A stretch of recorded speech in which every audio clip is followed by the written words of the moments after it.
Welcome to study with Yamini. हम बात कर रहे हैं क्लास 6 की, जिसमें जियोग्राफी की हमने शुरुआत की थी। आज हम इसमें चैप्टर 3 की बात करेंगे और इसी के साथ क्लास 6 का जियोग्राफी एंड हो जाएगा। आज की क्लास में हम जानेंगे लैंडफॉर्म्स, पृथ्वी में मिलने वाले अलग अलग स्थलाकृति, जिसमें मुख्य रूप से 3 चीजों में हमारा ध्यान रहेगा। पहला है माउंटेन या पर्वत, दूसरा है पठार या प्लेटू, या तीसरा है मैदान। और भी बहुत सारे फैक्ट बातें इसमें इंक्लूड की गई है। तो आइए शुरू करते हैं। चैप्टर की शुरुआत में ही लेखक ने अथर्ववेद के भूमि सूक्त से पृथ्वी के लिए स्रोत के साथ चैप्टर की शुरुआत की है और बोलते हैं कि मनुष्य के भार से मुक्त, अनेक प्रकार की ऊंचाइयों, ढलानों तथा विशाल समतल भूमि से युक्त, अनेक प्रकार की शक्तियों से संपन्न पेड़ पौधों को आधार प्रदान करती हुई हम सभी के लिए विस्तार को प्राप्त हो तथा अपनी संपन्नता को प्रदर्शित करे। पृथ्वी मेरी माता है तथा मैं उसकी संतान हूँ। तो इसमें सबसे पहला फैक्ट बात यहाँ पे दिया गया है। क्वेश्चन कैसे बन सकता है कि पृथ्वी मेरी माता है और मैं उसकी संतान हूँ, ये किस सूक्त से दिया गया है? तो हमें क्लियरली एनसीईआरटी हमारा बता रहा है कि ये जो है अथर्ववेद के भूमि सूक्त से लिया गया है, जो पृथ्वी के लिए स्रोत है। तो ये पहला फैक्ट जो है याद रखने वाली बात है यहाँ पे।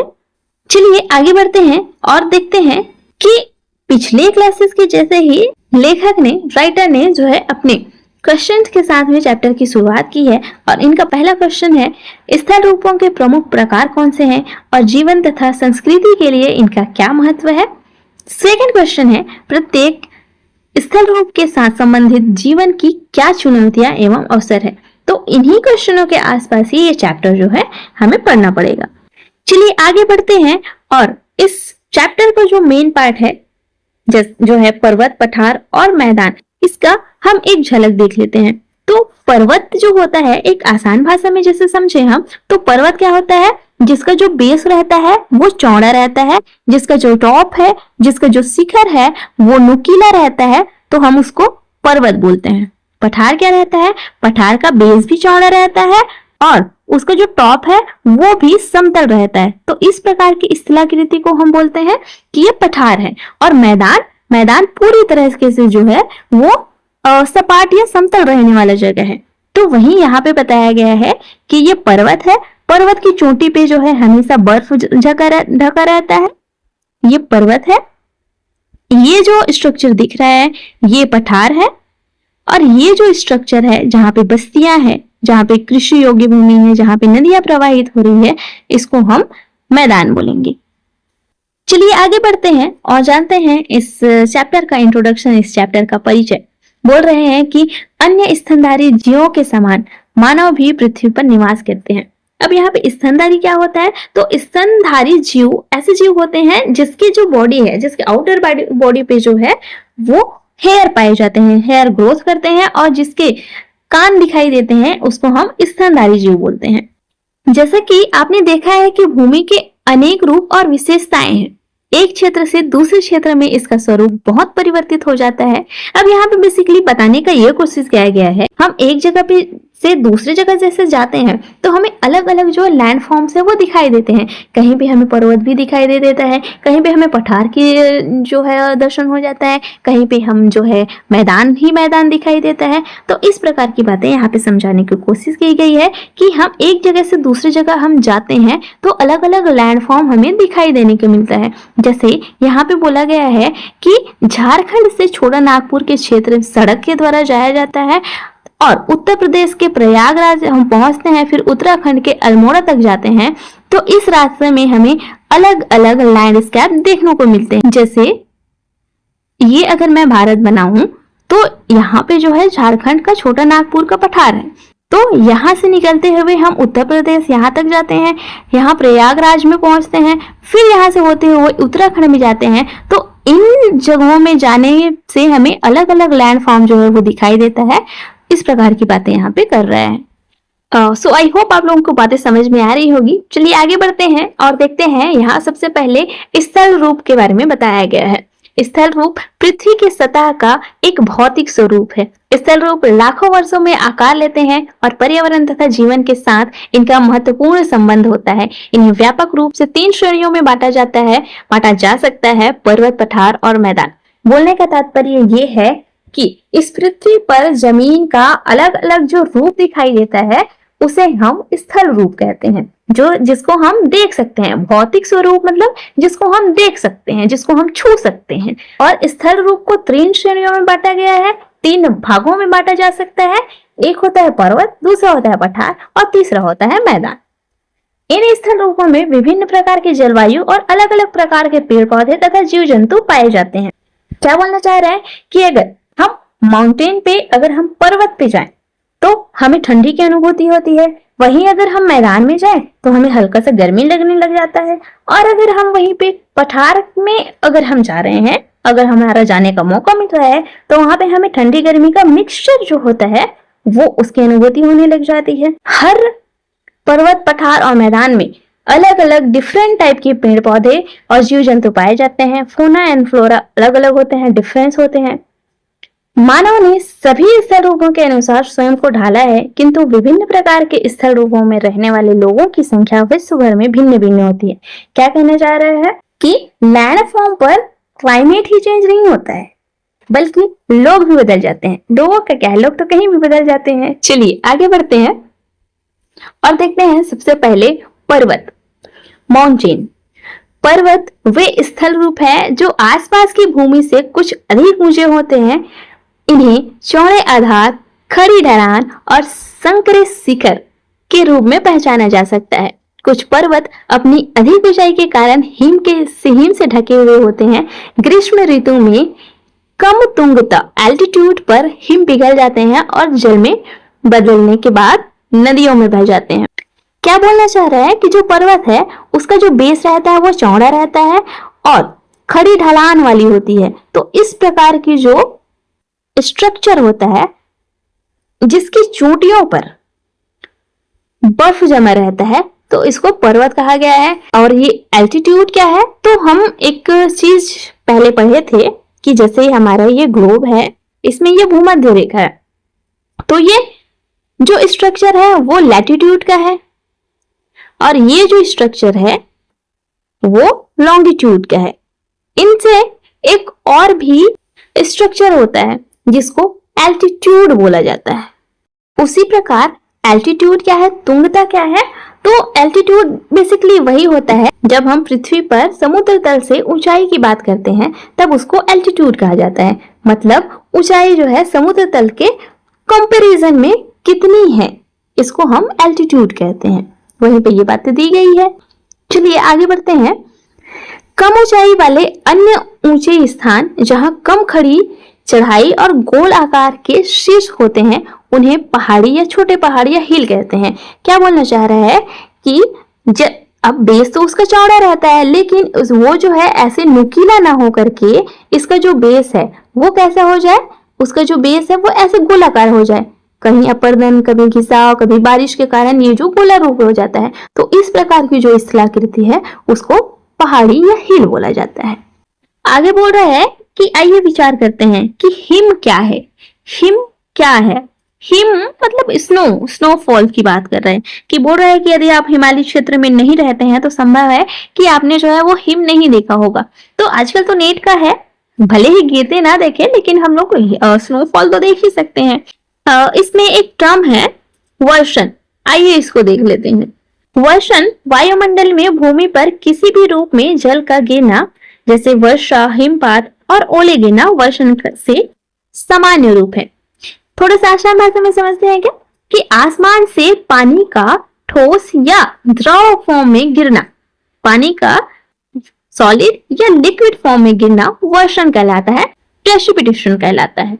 ठीक है, अब अगर ये सॉलिड फॉर्म में गिर रहा है तो ये दो प्रकार से गिरते हैं। अगर ये छोटे कण पे गिर रहा है तो इसको स्नोफॉल कहते हैं और अगर ये बड़े कण के रूप में गिर रहा है तो इसे ओले गिरना ये बोला जाता है। स्नोफॉल जो है वो केवल पर्वतों पर गिरता है और वही अगर ये द्रव के रूप में गिर रहा है, लिक्विड फॉर्म में गिर रहा है, तो जानते हैं कि हम उसके वर्षा बोलते हैं, बारिश बोलते हैं, रेनफॉल बोलते हैं। तो ये ठीक रहेगा आसान भाषा में, है ना।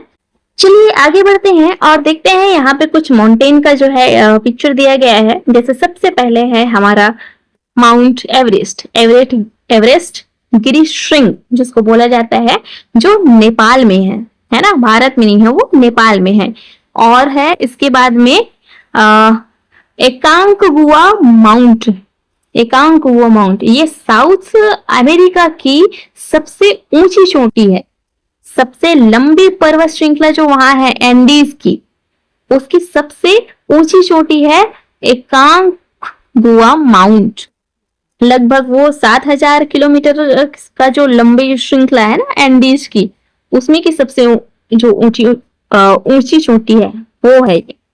इसके बाद है किलिमंजारो। अफ्रीका महाद्वीप का सबसे ऊंचा माउंटेन है।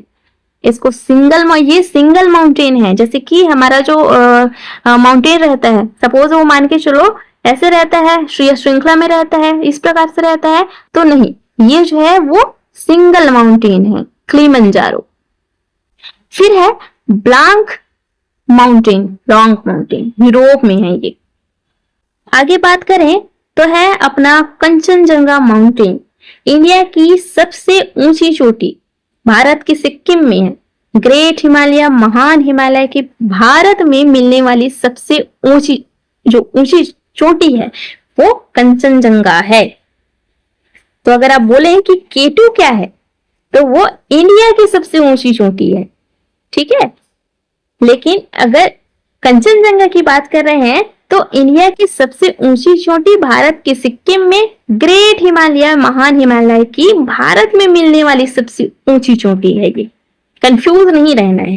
केटू क्या है? केटू जो है वो इंडिया की सबसे ऊंची चोटी है। और कंचनजंगा क्या है? तो ये महान हिमालय की भारत में मिलने वाली सबसे ऊंची चोटी है। उसके बाद है अन्नामुलाई माउंटेन, जो कि केरल में है, दक्षिण भारत की सबसे ऊंची चोटी है। ये दक्षिण भारत की सबसे ऊंची चोटी है। यही अन्नामलाई के थोड़ा आगे जाने पे हमें ऊटी मिल जाता है। ऊटी एक जो पर्यटन स्थल है हमारा। चलिए आगे बढ़ते हैं और देखते हैं विश्व में अधिकांश पर्वतों को पर्वत श्रृंखलाओं के रूप में वर्गीकृत किया गया है। पर्वत श्रृंखलाएं क्या होती है? जैसे हमारा जो पर्वत रहता है वो कैसे रहता है? ऐसे रहता है। तो ये जो पर्वत है वो अगर एक रेंज के रूप में दिखाई दे, वो अगर हमें रेंज के रूप में दिखाई दे तो इसी को बोला जाता है पर्वत श्रृंखला। जैसे कि एशिया में हिमालय, यूरोप में आल्प्स और दक्षिण अमेरिका में एंडीज। इनमें से कुछ श्रृंखलाएं हजारों किलोमीटर तक फैली हुई है। तो ये यहाँ पे फैक्ट याद रखने वाली बात है कि एशिया में हिमालय, यूरोप में आल्प्स और दक्षिण अमेरिका में एंडीज पर्वत श्रृंखलाएं पाई जाती है। चलिए आगे बढ़ते हैं और देख लेते हैं कि ये डायग्राम जो हमने ऊपर देखा है 3.2, ये ऊपर से नीचे तक इनकी सापेक्ष ऊंचाइयों का दृश्य जो है दिखाए हैं कि कुछ यहाँ पे किया गया है। जैसे जो माउंट एवरेस्ट है, जो एवरेस्ट है वो नेपाल और तिब्बत के बीच में है। और कंचनजंगा जो है, कंचनजंगा बोलो, वो भारत के सिक्किम राज्य और नेपाल के बीच में है। इसलिए मैंने कहा था कि ग्रेट हिमालय की भारत में मिलने वाली सबसे ऊंची जो चोटी है वो कंचनजंगा है। फिर अगर देखें तो हिमालय पर्वत श्रृंखला की दो सबसे ऊंची चोटी या शिखर है, यही एवरेस्ट और कंचनजंगा। एंडीज पर्वत श्रृंखला दक्षिण अमेरिका की सबसे ऊंची चोटी एकांकगुआ माउंटेन है। वही पूर्वी अफ्रीका की किलिमंजारो माउंटेन एक सिंगल माउंटेन है जो किसी श्रृंखला से संबंधित नहीं होती है। पश्चिमी यूरोप में ब्लांक माउंटेन आल्प्स का सबसे ऊंचा पर्वत शिखर है। और अन्नामुड़ी जो है वो केरल में से, जिसे अन्नाई शिखर कहा जाता है, दक्षिण भारत का सबसे ऊंचा माउंटेन है। तो ये फैक्ट बातें आप याद रखेंगे कि जो एवरेस्ट है वो नेपाल और तिब्बत के बीच में है, जो कंचनजंगा है वो भारत के सिक्किम राज्य और नेपाल के बीच में है, जो कि हिमालय पर्वत की सबसे ऊंची चोटी है, दो सबसे ऊंची चोटी है। फिर हम याद रखेंगे कि एंडीज पर्वत श्रृंखला जो है, एंडीज जो माउंट रेंज है वो दक्षिण अमेरिका में है। दक्षिण अमेरिका की सबसे ऊंची चोटी एकांकगुआ माउंटेन है। वही पूर्वी अफ्रीका में किलिमंजारो माउंटेन एक सिंगल माउंटेन है जो किसी भी रेंज से संबंधित नहीं है। और अगर हम देखें तो पश्चिम यूरोप में जो ब्लांक माउंटेन है वो आल्प्स का सबसे ऊंचा पर्वत शिखर है। और वहीं हम देखें तो अन्नामुडी जो है, जिसको केरल में अन्नाई शिखर कहा जाता है, वो दक्षिण भारत की सबसे ऊंचा माउंटेन है। ये बातें हमें याद रखना है। अब आगे बढ़ते हैं और देखते हैं कि हिमालय जैसे ऊंचे और नुकीली चोटी वाले पर्वत अपेक्षाकृत नवीन है, जिसका अर्थ है कि पृथ्वी के इतिहास में ये हाल ही में निर्मित युवा पर्वत है, किंतु फिर भी इन्हें बने हुए लाखों वर्ष हो चुके हैं। क्या बोलना चाह रहे हैं कि जैसे हिमालय जो है वो नवीन पर्वत है, नवीन पर्वत है, जैसे पृथ्वी को बने तो करोड़ों अरबों सालों हो गए ना, और मोटा मोटा हिमालय को बनने में कितना टाइम लगा है, लगभग अगर हम मान के चले तो 1 करोड़ साल। तो इसीलिए बोला जा रहा है कि हिमालय जो है वो नवीन पर्वत है। और कुछ छोटे और अधिक गोलाकार पर्वत और पहाड़ियां जैसे अरावली श्रृंखला, अरावली जो रेंज है वो काफी पुरानी है। मतलब सबसे पुरानी अगर हम रेंज की बात करें तो वो अरावली पर्वत ही है, अरावली पर्वत श्रृंखला ही है। ये आप याद रखेंगे। गोलाकार क्यों हुआ है, तो वही काफी पुरानी हो गई है और उसमें अपरदन होने लगता है। अपरदन तो हो ही गया होगा ना, इतना टाइम हो गया है तो। हाँ, और एक बात हम याद रखेंगे कि हिमालय की जो ऊंचाई है वो आज भी बढ़ रही है। ऐसा नहीं है कि जो 25-25 किलोमीटर हो गया है, मतलब 2525 किलोमीटर मोटा मोटा हम याद रखेंगे वही है। तो ये जो ऐसा नहीं है कि वो फिक्स है, ये जो है बढ़ रही है, ये भी याद रखना है। अब देख लेते हैं पर्वतीय परिवेश, जो माउंटेन एनवायरमेंट है वो कैसा रहता है। तो पर्वतों की ढलानों पर प्रायः एक प्रकार का वन होता है जिसे पर्वतीय वन कहते हैं। ऑफकोर्स बात है, जो वन पर्वत में पाया जाएगा उसको पर्वतीय वन कहते हैं, ठीक है। और यहाँ शंकुधारी वृक्ष जैसे पाइन या चीड़, फर, स्प्रूस, देवदार आदि सामान्य रूप से पाए जाते हैं। ये याद रखना है हमें कि पर्वतीय वन में किस प्रकार के जो पेड़ है वो पाए जाते हैं। इन पेड़ों की ऊंचाई अधिक होती है और ये शंकु के आकार के होते हैं। शंकु के आकार का होते हैं मतलब इस टाइप का जो पेड़ रहता है उसकी बात कर रहा है। तथा इनकी पत्तियां जो होती है वो पतली होती है, नोकदार होती है। अधिक ऊंचाई पर पेड़ों की जगह घास, मॉश, काई या लाइकेन उग जाते हैं। अब घास तो आप जान ही रहे हैं ना, घास तो सब जाने रहते हैं। मॉस क्या होता है, तो मॉस जैसे कि बारिश होता है कहीं पे, तो दीवार में अगर वो पानी पड़ रहा है तो लंबे टाइम तक पड़ता है तो वहां पे क्या जम जाता है, काई जम जाती है। तो काई जो है परत दर परत हो जाती है, यानी कि काई में का जो मोटाई हो जाता है, मोटा में वो हो जाता है काई, तो उसको मॉस बोलते हैं। और लाइकेन क्या होता है, लाइकेन शैवाल और कवक का सहजीवी संबंध है। क्या बोल रही हूँ, शैवाल और कवक एक साथ उगने लग जाते हैं तब उसको लाइकेन बोलते हैं। सो आई होप गाइस आपको बातें समझ में आ रही होगी। चलिए आगे बढ़ते हैं और देखते हैं। यहाँ पे पर्वतीय वन वही है, पर्वतीय क्षेत्र में उगने वाले वनों का जो प्रकार होता है वो पर्वतीय वन होता है। मॉस जो मैंने बताया आपको वो याद रखना है, और लाइकेन क्या होता है जो मैंने बताया वही याद रखना है, यानी कि एल्गी और फंगस एक साथ उगने लगे तब उसको लाइकेन बोला जाता है। चलिए आगे बढ़ते हैं और देखते हैं कुछ फैक्ट बातें। जैसे कम से कम 1500 वर्ष पूर्व प्राचीन भारत के महान कवि कालिदास के काव्य से यहाँ 2 श्लोक दिए गए हैं। उनका काव्य ग्रंथ कुमार संभव हिमालय की स्तुति से आरंभ होता है। यहाँ उन संस्कृत श्लोकों का सरल हिंदी अनुवाद किया गया है। फैक्ट चीजें हैं, क्या याद रखने वाली बातें हैं। 1500 वर्ष पूर्व प्राचीन भारत के महान कवि कालिदास का जो काव्य है, यहाँ 2 श्लोक दिए गए हैं, तो उसको याद रखो ना रखो, 1500 वर्ष पूर्व उनका कालिदास जी का जो काव्य है, उसका जो काव्य ग्रंथ है उसका नाम याद रखना है आपको, क्या, कुमार संभव, जिसमें क्या है, हिमालय के स्तुति है। जैसे ये भारत है तो जो हिमालय है वो इस प्रकार से फैला हुआ है। तो यही बोलने का मतलब है कि पश्चिमी से लेकर पूर्वी समुद्र तक फैला हुआ है और ऐसा लगता है मानो यह पृथ्वी को नापने का मानदंड है। क्या किया गया है? हिमालय पर्वत का यहाँ पे गुणगान किया गया है। ठीक है, ये आप देखिएगा। चलिए आगे बढ़ते हैं और देखते हैं कि कुछ पहाड़ी जीव जंतु है, जैसे कि ये है हमारा पेरेग्रीन फाल्कन, बाज के जैसा ही रहता है ये पेरेग्रीन फाल्कन। वही हिमालयी तहर है ये। पहाड़ी खरगोश कुछ ऐसे दिखाई देता है, गोल्डन ईगल और कैनेडियन लिंक्स, कैट जैसे ही रहता है लेकिन कैट से थोड़ा बड़ा रहता है ये। फिर अगर हम देखें तो ये याक, इससे तो आप परिचित होंगे, आइबेक्स, ग्रे फॉक्स, लेपर्ड और बियर, ये कुछ पहाड़ी जीव जंतु हैं।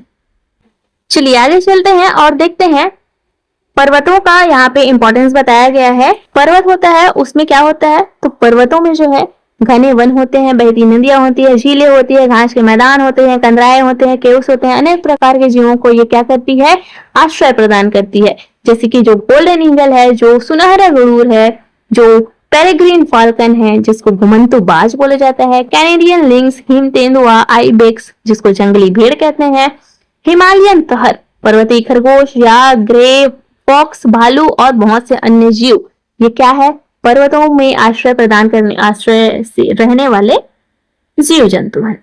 चलिए आगे बढ़ते हैं और एक फैक्ट देख लेते हैं। हिमालय से निकलने वाली भारतीय नदियों में से गंगा विशालतम है। बड़ी नहीं बोला गया है, विशालतम बोला गया है। विशालतम इसलिए बोला गया है क्योंकि जो हमारा इंडिया है, जो हमारा भारत है, उसमें जो गंगा का फैलाव है, गंगा नदी का विस्तार है, वो लगभग 2500 किलोमीटर तक है। इसलिए ये काफी बड़ा जो जगह है वो कवर करता है, इसलिए इसको विशालतम बोला गया है। अंग्रेजी भाषा में इसे गैंजेज भी कहते हैं। लगभग 2500 किलोमीटर लंबी इस नदी की बहुत सी सहायक नदियां हैं जो उसमें आकर के मिलते हैं। सहायक नदियां मतलब मेन नदी में आके मिलने वाली नदियां। उनमें से कुछ जैसे यमुना और घाघरा भी है जो कि हिमालय से निकलती है, और अन्य नदी है जैसे सोन। तो ये गंगा के मैदान के दक्षिण में पड़ने वाली विंध्याचल की श्रेणियों में बाहर निकलता है। अब ये जो स्ट्रक्चर है वो हम आगे क्लास में देखेंगे कि गंगा के मैदान का दक्षिण मतलब आप समझ रहे हैं ना, जैसे कि हम ये पहले ही जानते हैं कि ये उत्तर होता है, ये दक्षिण है, ये पूर्व है और ये पश्चिम है।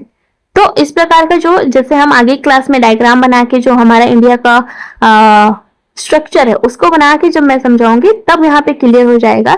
जैसे कि ये गंगा नदी यहाँ से बहती हुई है, तो गंगा नदी का जो मैदान है तो उसके दक्षिण में, मतलब इस साइड की बात कर रहे हैं, यहाँ पे विंध्याचल श्रेणी है, यहाँ पे जो क्या है विंध्याचल श्रेणी, तो यहाँ से जो है सोन नदी जो है वो गंगा में जाकर के मिल जाती है। और जो घाघरा है और यमुना है वो उत्तर साइड पे गंगा का नदी के जो मैदान, गंगा का मैदान है या गंगा नदी के उत्तर से आकर के मिलती है। तो यहाँ पे यही चीज बताने की कोशिश किया गया है। तो चलिए आज की क्लास को यही विराम देते हैं। आगे आने वाले वीडियो में इसके आगे की बातें करेंगे। इसके आगे हम देखेंगे कि पठार क्या है और मैदान क्या है, और भी बहुत सारे फैक्ट्स चीज़ें हैं जो आगे आने वाली बहुत ही ज़्यादा इम्पोर्टेंट फैक्ट्स हो जाते हैं, जो एग्ज़ाम की दृष्टि से बहुत ज़्यादा इम्पोर्टेंट है। अगर आपने इस चैनल को सब्सक्राइब करके नहीं रखा है तो करके रखिएगा, अपने दोस्त यारों तक शेयर करिए। क्लास 6 के बच्चों को भी आप इसे बता सकते हैं। मिलते हैं नए वीडियो में, तब तक के लिए अपना ध्यान रखिए। Take care and bye bye.